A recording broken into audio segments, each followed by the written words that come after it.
Biyaheng Agusan del Sur na ang labi ng namayapang student-athlete na si Rene Baterbonia. Idaraos doon ang huling burol ni Mr. MVP bago siya ihatid sa huling hantungan. Live mula sa bayan ng Trento sa Agusan del Sur. Anian sa frontline sa balita, si Bril Montalvo ng News 5 Mindanao. Bril, nakarating na ba sa kanilang hometown ang mga labi ni Rene?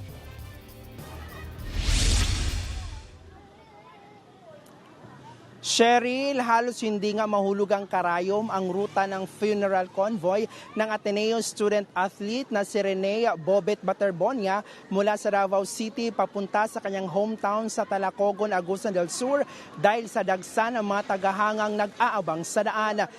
Hindi naman alintana ng ilang taga-suporta ang malakas na buhos ng ulan kanina, makita lang ang mga labi ng basketballista. Matapos ang burol sa Davao City, inilabas na sa Ateneo de Davao Senior High School campus ang labi ng student athlete na si Rene Bobet Baterbonia.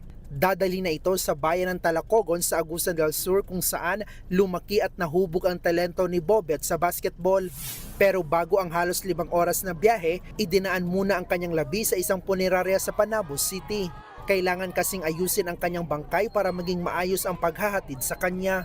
Ito ang mga bus na kasali sa funeral convoy ng yumaong Ateneo student athlete na si Rene Bobet Baterbonia papunta sa kanyang hometown sa Talacogon, Agusan del Sur. Sakay nito ang kanyang mga bulaklak at miyembro ng kanyang pamilya.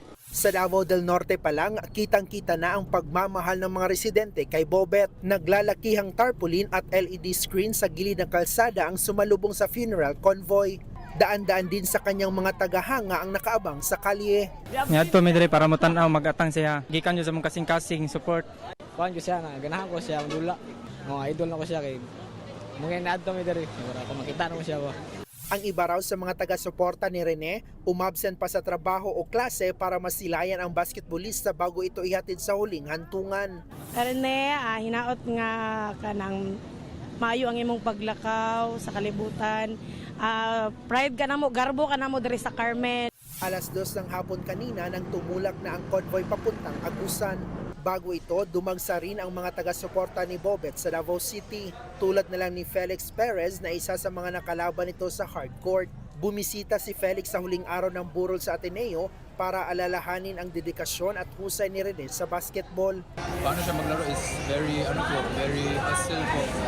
And yung ginagawa niya talaga yung best niya para sa team niya po. Isang-isa rin ang inialay ng universidad para kay Bobet.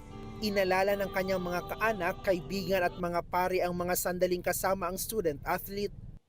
Bet, kung hindi ka inalagaan doon sa Maynila, dito patuloy ka namin aalagaan. At aalagaan namin ang iyong pamilya. Tatinood lang. Sa kalagitnaan ng misa, may espesyal ding anunsyo si University President Father Karel San Juan. Isa sa mga pangarap po ni Bobet ay matutupad. 6 ng kapatid ay bibigyan po ng Ateneo de Davao University po ng scholarship.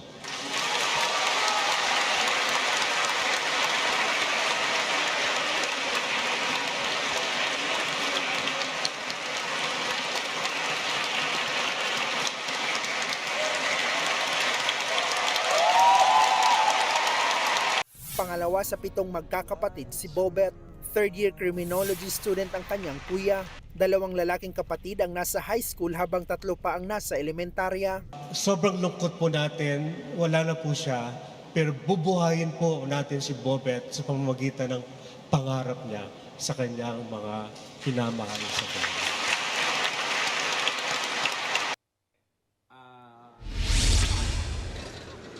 Cheryl, andito nga tayo ngayon sa bayan ng Trento sa Agusan del Sur kung saan hinihintay pa natin dito ang pagdaan ng funeral convoy ni Bobet.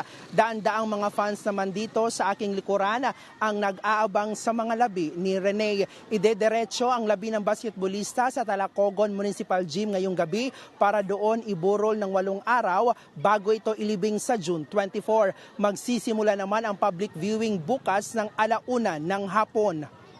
Yan muna ang latest. Balik sa iyo, Cheryl. Maraming salamat, Bril Montalvo.